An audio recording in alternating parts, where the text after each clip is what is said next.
Welcome, and thanks for joining. I'm glad you're all here. My name is Dino Chiesa. I work for Google on the Apigee team.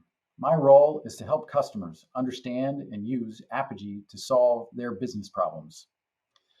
Today, we're going to talk about service mesh and API management and how T-Mobile adopted both of these to improve their capability to deliver innovation securely and at scale. This isn't news. Enterprises are evolving their monolithic applications into microservices architectures. Modeling a system as a set of interconnected microservices helps organizations to build and maintain complex distributed systems more easily. The theory is small grain services can be independently developed, versioned, deployed, scaled, and updated, meaning a more flexible, agile approach as the system grows. It's an attractive idea, and service mesh infrastructure has been built to help manage these sets of intercooperating services. Lightweight proxies like Linkerd or Envoy, management tools built on top of these. These allow the services to find each other, communicate securely, and scale elastically. But no enterprise, no matter how modern, consists only of systems built on microservices. That's one category in a portfolio, which includes custom monoliths and third-party SaaS systems. Now, a service is only useful if developers can find it, get the credentials required to connect to it, and then build and run an application using those credentials. For good hygiene, we've got to manage and measure all of that activity. This is where API management comes in. It helps you manage the APIs that are shared outside of each domain. And remember, sharing could be across domains within a company. Now I want to talk a little bit about API management and its enabling of modernization, that transition from monoliths to microservices. One capability of an API management system is to intelligently route requests from clients to backend systems. When you introduce a new system, you can use the API management layer to migrate those requests. This is a really common use case among our customers. The routing can be dependent on any factor and can be dynamic. Client applications can be completely unaware that this is happening, and that facilitates a phased migration with control. Apigee is API management, and it's cross-cloud, allowing you to manage APIs across your entire portfolio, your own data center, public clouds, third-party SaaS, wherever the services run.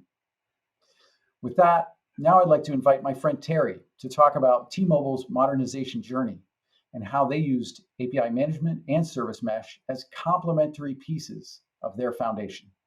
Terry? Thank you, Dino. Hi, my name is Terry Wang. I work on API management and service mesh in API Center for Enablement team at T-Mobile. I'm glad to be here. First, I want to talk about our API first journey. To be honest, it's been quite a journey for us at T-Mobile. We introduced Apigee 6 years ago to jumpstart our API program. Back then, we had very few microservices or even RESTful services. Majority of the services were SOAP-based, delivered by middleware platforms or custom Java applications. We used Apigee Gateway mainly to transform the SOAP payloads into JSON to make them easier for the UI application to consume. 4 years ago, T-Mobile embarked on the digital transformation journey and made the API-first strategy as one of its main drivers. We started to break down monolithic into microservices.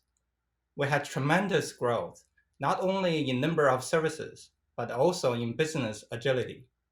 It used to take months to make changes. Now many apps are releasing daily. It's so rosy, right?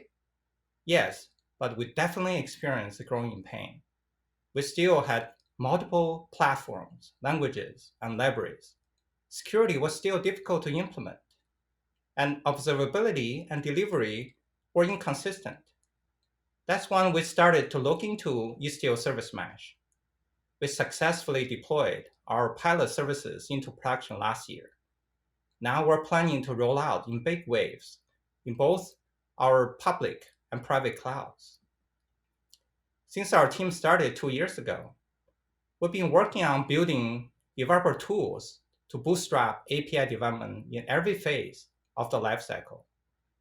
We have Swagger linter in design phase to make sure the API design standards are followed.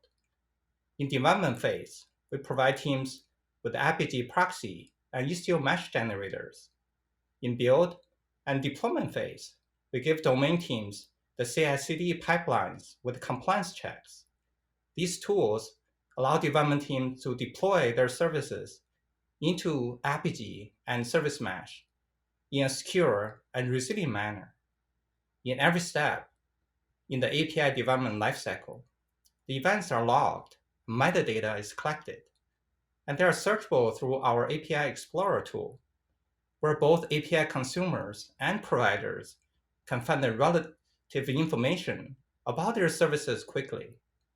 This improves our mean time to recovery when issues occur. We're very proud of these tools that enable us at T-Mobile running our API program at scale. What really motivated us to look into Istio Service Mesh was the shift left in security strategy a couple years ago. We wanted to enforce strong token authentication for all the APIs with proper logging and monitoring for any security violations. We created token libraries for Java and made it available to the development teams. It worked well in some degree. We had hundreds of services adopted the library. However, there's still thousands of APIs left and many programming languages to cover. That got us into Istio, which provides security and granular metrics we were looking for and more out of the box. The features such as circuit breakers and security handling, connection timeout and retry, and telemetries are often handled by development team in the code. Depends on programming languages and libraries, and project timelines sometimes. These features were implemented in different ways and managed by different tools. They were inconsistent. A big overhead for teams to manage and operate. With the Service Mesh, these features are offered at platform level using standard policies. The overhead for these advanced features shifts from developers to the Service Mesh. It helps development team deliver product features and deliver them faster and more securely. Service Mesh and API management solve two different problems. Together, it transforms your backend services into APIs that are consumable by internal and external applications. The Service Mesh gives more details to service clients about the topology of the architecture, the resilience mechanisms they should implement, and granular telemetry they should collect, and security flows they participate. All these implementation details are provided to application by the Envoy Cycler process. With API management, we're trying to solve the problem of when we wish to expose existing APIs for others to consume, how do we track who uses these APIs and enforce policies about who's allowed to use them and establish security flows to authenticate, authorize permissible use, and build a catalog of services that can be used at the design time to promote API usage. At T-Mobile, our services are built in different sizes and forms. They are deployed in various platforms in on-prem cloud or public cloud. API management layer allows us to provide consistent endpoints to the consumers and lays the foundation for effective governance. API Gateway and Service Mesh architecture is the paved road at T-Mobile for API development. Next, I'm going to demo our Apigee proxy generator and Istio mesh generator tools. They enable developers to deliver services faster with a strong security by default. In this session, I'm going to demo a couple generator tools in our tool suite, Istio ConfigGen and Apigee ProxyGen. The purpose of these generators is to let developers quickly get onto the platform and take advantage of the platform features right away, without spending too much time to learn it, so that they can focus more on developing their domain-specific features. These generators bundle a default set of features, often required to make the service more secure and follow the best practice set forth by the company. Definitely, developers can always add their custom policies and configurations that meet their specific requirement later. Out of the box, the default should already provide 70 to 80% of the features. Okay, let's get into it. Let's look at the Istio mesh gen first. We always follow the API first approach. So the mesh config generator is actually a microservice, is RESTful service. It will generate the Spring Boot app, the Istio Helm chart, and a default CI/CD pipeline. And then we use a Helm chart to deploy the configurations into Istio clusters. Let's look at more details about the Istio config gen. So this is the request object for the generator service. So you specify the user information. This is used for auditing purposes. And then you specify type of applications, Spring Boot or some other types. And where do you want to store the generated artifacts?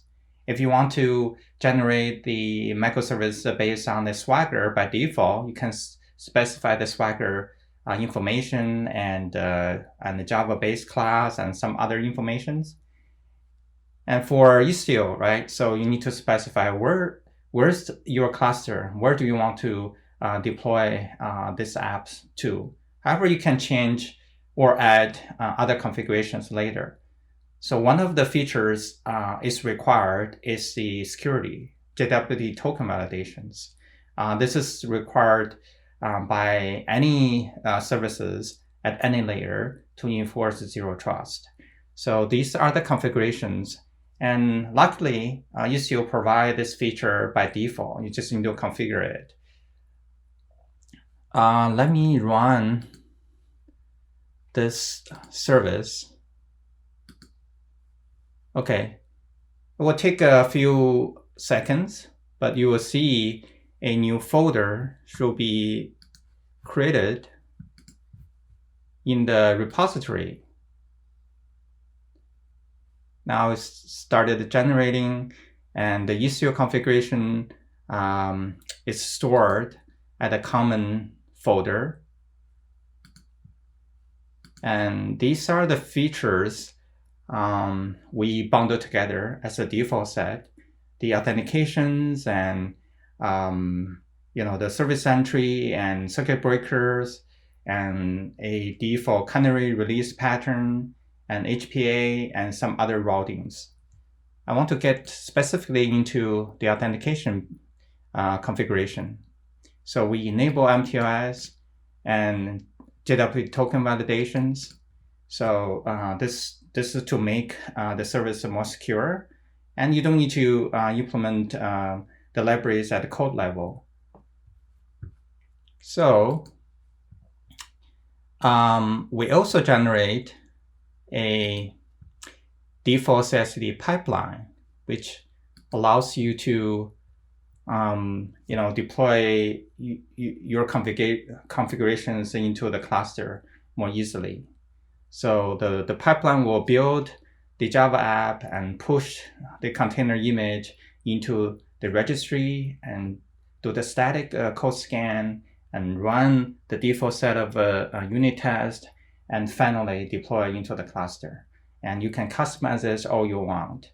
And the default should work for most of the teams. Okay, so I generated one yesterday to save time because the whole process running through the CI/CD pipeline will take about 7 minutes. Now you can see everything is running green. It's deployed into the Istio cluster, so which is running up here. Now I can launch a test to verify the features.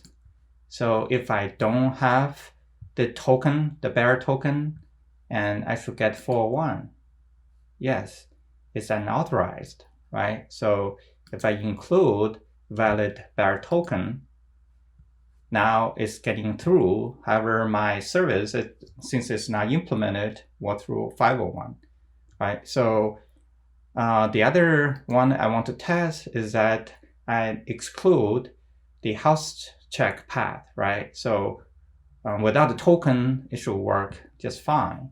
So let me verify that. Yes, I don't have any bearer tokens, and I'm getting the valid response. Okay, so this is how easy it is to adopt the Istio the features, and you can quickly deploy your microservice into the cluster. Secondly, I want to demo the Apigee proxy gen. Just from a Swagger file, and you can specify the Apigee proxy names and some other routing rules, and will generate a default set of policies, and then you can deploy into any Apigee environment, whether or not it's SaaS or on-prem. It doesn't matter. So with this approach, we achieved end-to-end connectivity and security. So let me show the generator a little bit. Just to save time, I already built this configuration already, and everything is based on this Swagger. And give the Swagger will have the default values for you. You specify where do you want to store the generated project, and how to route to your targets, and what the project information. This is for tracking as well. And finally, so you can submit, will generate a Apigee CI/CD pipeline for you. So over here, it generates the proxy endpoint, it generates the target endpoints, and then there's a pipeline generated, and then we'll do quite a few compliance checks, and the authentication authorization checks, and threat protection checks, and logins we definitely need, and also the quota and the spike arrest for traffic policies, and then you can just deploy to any environment you want. So you can customize it to add more as you wish. So I want to show you what the policies looks like when it deploy into the Apigee environment. So you can see that by default we'll use the shared flow for many of these policies, and there's a default set of policies for pre-flow, and another default set of policies for post-flow, and there's logging policies in the post-client flow. So without you knowing anything about Apigee, you're able to just expose your service on the Apigee and expose to other teams to consume. So now let's look at the end-to-end testing. So I do have this service up here. This is configured exposed through the Apigee and connect to the service I just deployed in the Istio environment. So without the token, I should get 401. So this is from Apigee, right? So not allowing to pass to the backend at all. This is security protection. If I do have the Joe token, I'm passing through Apigee layer and getting into the Istio service mesh. And I'm getting the 501 not implemented, which is the correct response. So if I give the wrong token, I'm getting a more generic message. So this is, when you expose through Apigee and you're getting more unified error messages for all the services, exposed through Apigee. So the third feature I want to demo is our API Explorer tool. So we collect all the informations on every step of the process, including the generator, including the deployment. From the API Explorer, you can get all those informations, from Swagger specification to where it deployed and who's consuming and who owns this and what's the revision history. So one of the things I do want to show is the telemetry, right? So this is the Apigee proxy I deployed today by me, and I want to see the metrics. Since I deployed yesterday, I did some testings today. So it shows all the details about this service and shows how it performs and what error it can get. This is the end of my demo, which shows you how to use the generators to deploy your service into Istio and expose through Apigee. And you're getting a default set of features and also the telemetries you're getting. Thank you very much. Thanks for that, Terry. It's super interesting to learn about T-Mobile's journey towards greater flexibility and agility in their systems, which brings me to the last thing I'd like to mention, Apigee Hybrid. When customers use the Apigee SaaS gateway, which runs in the Google Cloud, the connection from the client to the gateway to the upstream service can span multiple public networks. With Apigee Hybrid, you can run Apigee gateways co-located with your workloads. This flexibility means you can avoid crossing network boundaries while still enjoying that same great Apigee capability.